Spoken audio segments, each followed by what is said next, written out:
இயேசு கிறிஸ்துவின் நாமத்தில் அனைவருக்கும் சமாதானம். மரியா வால்டோட்டாவிற்கு வெளிப்படுத்தின கடவுள் மனிதன் என்ற காவியத்திலிருந்து அத்தியாயம் 642. முடியப்பர் அடக்கம் செய்யப்படுதல். நாள் ஆகஸ்ட் 8, 1951. மாதா ராயப்பரோடும் அல்பேயுசின் யாகப்பரோடும் அரளப்பரோடும் நிக்கோதேமுசோடும் தீவிர சீமோனோடும் ஜெத்சமனியில் அந்த சிறிய வீட்டை விட்டு வெளியே வருகிற போது இரவு மிக நிசப்தமாக இருக்கிறது. இது மிக இருண்ட இரவாக இருக்கிறது, ஏனென்றால் நிலவு ஏற்கனவே மறைந்து விட்டது. அந்த இருண்ட இரவின் காரணமாக கீழ்ப்புற கதவை நோக்கி போகிற பாதையில் தொடக்கத்தில் அவர்களுக்காக காத்து கொண்டிருக்கிற லாசர் மெல்லிய வெண்சலவைக்கல் தகடுகளால் அல்லது வேறு ஒரு ஒளி ஊடுருவும் பொருளால் செய்யப்பட்ட தடுப்போடு தம் பொருத்தி வைத்திருக்கிற எண்ணெய் விளக்கை ஏற்றுகிறார். அந்த ஒளி சோகையா இருக்கிறது, ஆனாலும் இப்போது அது இருப்பது போல தரையை ஒட்டி தனிவாக அது பிடிக்கப்படும் போது வழியில் காணக்கூடிய கற்களையும் தடைகளையும் காண அது எப்போதும் உதவுகிறது. எல்லோரையும் விட மாதா தெளிவாக பார்க்கும்படியாக லாசர் மாதாவின் அருகில் நடந்து செல்கிறார். அருளப்பர் மறுபக்கத்தில் இருக்கிறார். மாதாவை அவர் கையை பிடித்து தாங்கி நடத்துகிறார். மற்றவர்கள் அவர்களுக்கு பின்னால் ஒரு குழுவாக வருகிறார்கள். அவர்கள் கெதிரோன் வரைக்கும் போய் அதன் கரைகளுக்கு அருகில் வளர்ந்திருக்கிற காட்டு புதர்களால் பாதி மறைக்கப்பட்டவர்களாக போகும்படி அதன் ஓரமாக நடக்கிறார்கள். தண்ணீரின் சலசலப்பும் அந்த வழிப்போக்கர்களின் காலணிகளின் சத்தத்தை மறைக்க அல்லது குழப்பி விட உதவுகிறது. தேவாலயத்திற்கு மிக அருகில் இருக்கிற மதில் வாசல் வரை மதில்களின் வெளிப்புறத்தை ஓட்டியே சென்று அதன் பின் தரிசான வறண்ட பகுதிக்குள் தொடர்ந்து நடந்து அவர்கள் முடியப்பர் கல்லால் எறியப்பட்ட இடத்திற்கு வந்து சேர்கிறார்கள். பாதி புதைக்கப்பட்டவராக அவர் இருக்கிற அந்த கற்குவியலை நோக்கி அவர்கள் போய் அவருடைய பரிதாபத்திற்குரிய சரீரம் முழுமையாக தோன்றும் வரை கற்களை அகற்றுகிறார்கள். மரணத்தினாலும் கல்லறியப்பட்ட போது பட்ட அடிகளாலும் இப்போது அது மரண வெளுப்பாய் இருக்கிறது.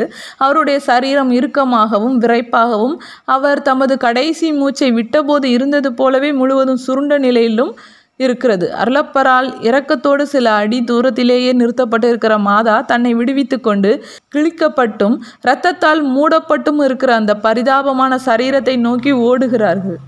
தன் உடையின் மேல் அந்த உறைந்த இரத்தம் ஏற்படுத்தக்கூடிய கரைகளை பற்றி கவலைப்படாமல் மாதா அல்பேயுசின் யாகப்பர் மற்றும் அருளப்பரின் உதவியோடு கற்கள் இல்லாதிருந்த ஒரு இடத்தில் தரையில் விரிக்கப்படுகிற ஒரு துகிலின் மீது அந்த உடலை கிடத்துகிறார்கள். அதன் பின் ஒரு லினன் துணியை தீவிர சீமோன் தன்னிடம் தருகிற ஒரு சிறிய ஜாடியில் நனைத்து முடியப்பரின் முகத்தை தன்னால் முடிந்தவரை துடைக்கிறார்கள். அவருடைய முடியை ஒழுங்குபடுத்துகிறார்கள். கற்களால் உண்டான பயங்கரமான அடையாளங்களை மறைக்கும்படி அவருடைய முடியை அவருடைய சென்னிகளையும் காயப்பட்ட கன்னங்களையும் சுற்றி கொண்டு வர அவர்கள் முயல்கிறார்கள். சரீரத்தின் மற்ற பாகங்களையும் மாதா சுத்திகரிக்கிறார்கள். அவற்றின் பரிதாப நிலையை குறைத்து காட்டும்படி அவற்றை ஒழுங்குபடுத்தவும் மாதா விரும்பி இருப்பார்கள். ஆனால் பல மணி நேரத்திற்கு முன் நடந்துவிட்ட அந்த மரணத்தின் குளிர்ச்சி அதை ஓரளவு சரி செய்யத்தான் அவர்களை அனுமதிக்கிறது. இப்போது மறுபடியும் ஒரு முறை கொல்கத்தாவினுடையவும் கல்லறையினுடையவும் வியாகுல மாதாவாக தோற்றமளிக்கிற மாதாவை விட மனதிலும் உடலிலும் அதிக பலமுள்ள ஆண்களும் கூட அந்த சரீரத்தை ஒழுங்குபடுத்த முயற்சி செய்கிறார்கள். ஆனால் மிக அதிகமான முயற்சிகளுக்கு பிறகு தங்களால் அவரது உடலை கொண்டு வர முடிந்த நிலையிலேயே அவர்கள் விட்டுவிட வேண்டியிருக்கிறது. ஒரு சுத்தமான நீண்ட அங்கியால் மீண்டும் அவரை உடுத்துகிறார்கள். ஏனென்றால் அவருடைய அங்கி தொலைந்து போய்விட்டது அல்லது அவரை அவமானப்படுத்தும் விதத்தில் கல்லறிந்தவர்களால் அது திருடப்பட்டு விட்டது. அவர் மீது அவர்கள் விட்டு வைத்திருந்த குறு அங்கி முழுவதும் கிழிந்தும் இரத்தம் தோய்ந்தும் இருக்கிறது. அந்த பரிதாபத்திற்குரிய உடலுக்கு மிக அருகில் இவ்வளவு நேரமும் பிடித்திருக்கிற அந்த விளக்கின் மங்கலான ஒளியிலேயே இதை செய்து முடித்த பிறகு அவர்கள் அவரை தூக்கி மற்றொரு சுத்தமான துணியின் மீது அவரை கிடத்துகிறார்கள். அவரை கழுவ பயன்படுத்தப்பட்ட தண்ணீராலும் உறைந்த இரத்தத்தாலும் நனைந்துள்ள முதல் துகிலை நிக்கோதேமுஸ் எடுத்து தமது மேற்போர்வையின் கீழ் வைத்துக் கொள்கிறார். அருளப்பரும் யாகப்பரும் தலைமாட்டிலும் ராயப்பரும் தீவிர சீமோனும் கால் மாட்டிலும் நின்று சரீரம் இருக்கிற அந்த துணியை தூக்குகிறார்கள். லாசரும் மாதாவும் முன்னே செல்ல அவர்கள் திரும்பி செல்கிறார்கள். ஆனாலும் தாங்கள் வந்த அதே வழியில் அவர்கள் போகவில்லை. மாறாக நாட்டுப்புறத்திற்குள் போய் ஒலிவமலை அடிவாரத்தை சுற்றி வந்து ஜெரிகோவுக்கும் பெத்தானிக்கும் செல்லும் சாலையை அடைகிறார்கள். இளைப்பாறவும் பேசவும் அவர்கள் அங்கு நடையை நிறுத்துகிறார்கள்.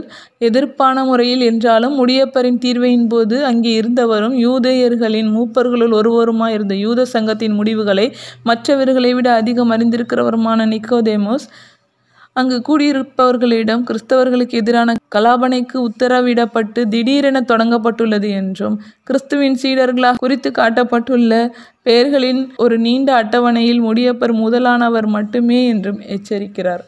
அவர்கள் செய்ய விரும்புகிறதை செய்யட்டும். மிரட்டல்களினாலோ அல்லது விவேகத்தின் காரணமாகவோ நாங்கள் மாறிவிட மாட்டோம். என்பதே அப்போஸ்தலர்களின் ஒட்டுமொத்த குரலாக இருக்கிறது. ஆனால் கிறிஸ்துநாதரின் ஒரு சில குருக்களையே திருச்சபை கொண்டிருக்கிறது என்றும் அவர்களில் அதிக முக்கியமானவர்கள், அதாவது பாப்பரசரான ராயப்பரும் ஜெருசலேமின் மேற்றிராணியாரான யாகப்பரும் கொல்லப்பட்டு விட்டார்கள் என்றால் திருச்சபை பிழைத்திருப்பது கடினமாகிவிடும் என்றும் அங்கு கூடியிருந்த மக்களுள் அதிக மதியூகமுள்ளவர்கள், அதாவது லாசரும் நிக்கோதேமசும் ராயப்பருக்கும் அல்பேசின் யாகப்பருக்கும் சுட்டி காட்டுகிறார்கள். மேலும் தங்கள் ஸ்தாபகரும் குருவுமானவர் அவர்களை முறையான விதத்தில் உருவாக்குவதற்கு முன்பாக கொல்லப்பட்டு விடாதபடி யூதேயாவை விட்டு சமாரியாவுக்கு போனதையும், ஆயர்களின் மரணத்தால் விசுவாசிகள் சிதறடிக்கப்படுவார்கள் என்ற பயமில்லாதபடி ஆயர்கள் பெரும் எண்ணிக்கையாக அதிகரிக்கும் வரையிலும் அவரது முன்மாதிரியை பின்பற்றும்படி அவர் எப்படி தமது ஊழியர்களுக்கு அறிவித்தார் என்றும் அவர்கள் ராயப்பருக்கு ஞாபகப்படுத்துகிறார்கள். மேலும் நீங்களும் யூதேயா மற்றும் சமாரியாவை எங்கும் சிதறி போக வேண்டும். மனம் திரும்பியவர்களையும் மிக அதிக மேய்ப்பர்களையும் அங்கே ஒன்று கூட்டுங்கள். அங்கிருந்து அவர் உங்களுக்கு உத்தரவிட்டபடி சகல ஜாதியாருக்கும் சுவிசேஷத்தை பிரசங்கிக்கும்படி உலகம் எத்திசைக்கும் பிரிந்து செல்லுங்கள் என்றும் சொல்லி முடிக்கிறார்கள். அப்போஸ்தலர்கள் குழப்பமடைகிறார்கள். இவ்விஷயத்தில் மாதாவின் கருத்தை அறிய விரும்புவதைப் போல அவர்கள் மாதாவை பார்க்கிறார்கள். அவர்களுடைய பார்வைகளை புரிந்து கொள்கிற மாதா சொல்கிறார்கள், இது ஒரு நல்ல அறிவுரைதான், அதை ஏற்றுக்கொள்ளுங்கள். இது கோழைத்தனம் அல்ல, மாறாக இது விவேகம். புறாக்களைப் போல் கபடற்றவர்களாகவும் சர்ப்பங்களைப் போல் விவேகமுள்ளவர்களாகவும் இருங்கள். ஓநாய்களுக்கு மத்தியில் ஆடுகளைப் போல் நான் உங்களை அனுப்புகிறேன். மனிதரை குறித்து எச்சரிக்கையாக இருங்கள் என்று அவர் உங்களுக்கு கற்பித்தார் அல்லவா? யாகப்பர் அவர்களை இடைமறிக்கிறார். ஆம் அன்னையே, ஆயினும் அவர்கள் உங்களை கையளிக்கும் போது எவ்விதமாய் அல்லது எதை பேசுவோம் என்று கவலைப்படாதிருங்கள். ஏனெனில் பேசுகிறவர்கள் நீங்கள் அல்ல, உங்கள் பிதாவின் ஸ்பிரித்துவானவரே உங்களுக்காகவும் உங்களிலிருந்தும் பேசுவார் என்றும் அவர் சொன்னாரே. நான் இங்கேயே தங்கப் போகிறேன். ஒரு சீடன் தன் குருவை போல இருக்க வேண்டும். திருச்சபைக்கு உயிரளிக்கும்படி அவர் மரித்தார். நம் ஒவ்வொரு சாவும் மாபெரும் புதிய தேவாலயத்தில் சேர்க்கப்படும் ஒரு கல்லாக பொது திருச்சபையின் மாபெரும் அழியாத சரீரத்திற்கான உயிரின் அதிகரிப்பாக இருக்கும். அவர்கள் விரும்பினால் என்னை கொல்லட்டும், மோட்சத்தில் வாழ்வதில் நான் அதிக மகிழ்ச்சியாயிருப்பேன். ஏனென்றால் என் சகோதரரின் அருகில் நான் அதிக மகிழ்ச்சியாயிருப்பேன். இன்னும் அதிக வல்லமை உள்ளவனாக நான் இருப்பேன். சாவுக்கு நான் பயப்படவில்லை, பாவத்திற்கே பயப்படுகிறேன். என் இடத்தை கைவிடுவதன் மூலமாக காட்டி கொடுப்பதில் பூரணத்துவம் பெற்றிருந்த யூதாஸின் செயலை நான் கண்டு பாவிப்பதாக தோன்றுகிறேன். அல்பேசின் யாகப்பன் அந்த பாவத்தை ஒருபோதும் செய்ய மாட்டான். நான் வீழ்ச்சி அடைய வேண்டியிருந்தால் அவர் நான் இருக்க வேண்டும் என்று விரும்பிய என் செயல்பாட்டின் இடத்தில் ஒரு வீரனாகவே வீழ்வேன் என்கிறார். மாதா அவருக்கு பதில் சொல்கிறார்கள், மனிதனான சர்வேஸ்னோடு உனக்குள்ள ரகசியங்களுக்குள் நான் தலையிட மாட்டேன். இப்படித்தான் அவர் உன்னை தூண்டுகிறார் என்றால் அப்படியே செய். சர்வேசனாயிருக்கிற அவர் மட்டுமே கட்டளை தர உரிமை உள்ளவராயிருக்கிறார். நாம் எல்லோரும் அவருடைய சித்தத்தை செய்யும்படி எப்போதும் எல்லாவற்றிலும் அவருக்கு கீழ்ப்படிய மட்டுமே உரிமை உள்ளவர்களாயிருக்கிறோம். ராயப்பர் குறைவான வீரத்துவம் உள்ளவராக இவ்விஷயத்தில் தீவிர சீமோனின் கருத்தை அறியும்படி அவரோடு உரையாடி கொண்டிருக்கிறார். அவர்கள் அருகிலிருந்து அவர்கள் பேசுவதை கேட்கிற லாசர் ஆலோசனை சொல்கிறார். பெத்தானிக்கு வாருங்கள், அது ஜெருசலேமுக்கும் சமாரியாவுக்கும் செல்லும் சாலைக்கும் அருகில் இருக்கிறது. தமது எதிரிகளை தவிர்ப்பதற்காக கிறிஸ்துவானவர் பல தடவைகள் அங்கு சென்றிருக்கிறார். நிக்கோதேமுசும் தம் பங்கிற்கு ஆலோசனை சொல்கிறார். என் பண்ணை வீட்டிற்கு வாருங்கள், அது பாதுகாப்பானது.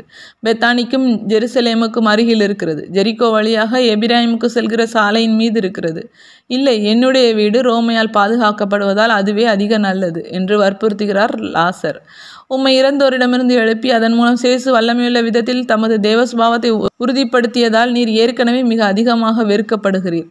அதன் காரணமாகவே அவருடைய கதி தீர்மானிக்கப்பட்டுவிட்டது என்பதை நினைத்து பாரும். உம் இறுதி கதியையும் நீரே தீர்மானித்துக் கொள்ளாதபடி ஒளிப்பாயிரும் என்று அவருக்கு பதில் சொல்கிறார் நிக்கோதேமுஸ். என் வீட்டை பற்றி என்ன நினைக்கிறீர்கள்? அது உண்மையில் லாசருடையது. ஆனாலும் அவர்கள் இன்னமும் அதை என்னுடையது என்கிறார்கள் என்கிறார் தீவிர சீமோன். மாதா இப்போது தலையிட்டு எது மிக சிறந்த வழி என்று சிந்திக்கவும் யோசிக்கவும் தீர்மானிக்கவும் என்னை அனுமதியுங்கள். கடவுள் தமது ஒளியின்றி என்னை விட்டுவிட மாட்டார். நான் அறியும் போது அதை உங்களுக்கு சொல்வேன். இப்போதைக்கு என்னோடு கெத்சமனிக்கு வாருங்கள். ஸ்பிரித்து சாந்துவானவர் மெய்யாகவே தங்களுடைய இருதயங்களிலும் உதடுகளின் மீதும் இருந்து பேசுவது போல அவர்கள் அனைவரும் சேர்ந்து சகல ஞானத்துக்கும் இருப்பிடமே, வார்த்தையானவருடைய ஒளியினுடைய மாதாவே, நீங்களே எங்களை பாதுகாப்பாக வழி நடத்தும் நட்சத்திரமாக இருக்கிறீர்கள். நாங்கள் உங்களுக்கு கீழ்ப்படுகிறோம் என்று சொல்கிறார்கள். சாலையோரத்தில் தாங்கள் உட்கார்ந்திருந்த புல்லின் மீதிருந்து அவர்கள் எழுந்து நிற்கிறார்கள். ராயப்பரும் யாகப்பரும் சீமோனும் அருளப்பரும் மாதாவுடன் கெத்சமனியை நோக்கி போகும் வேளையில் லாசரும் நிக்கோதேமுசும் முடியப்பரின் சரீரம் சுற்றப்பட்டுள்ள துகிலை தூக்குகிறார்கள். உதயத்தின் முதல் ஒளியில் அவர்கள் பெத்தானியையும் ஜெரிகோ சாலையும் நோக்கி போகிறார்கள். வேத சாட்சியை அவர்கள் எங்கே எடுத்து செல்கிறார்கள்? அது ஒரு ரகசியம். ஆமென்.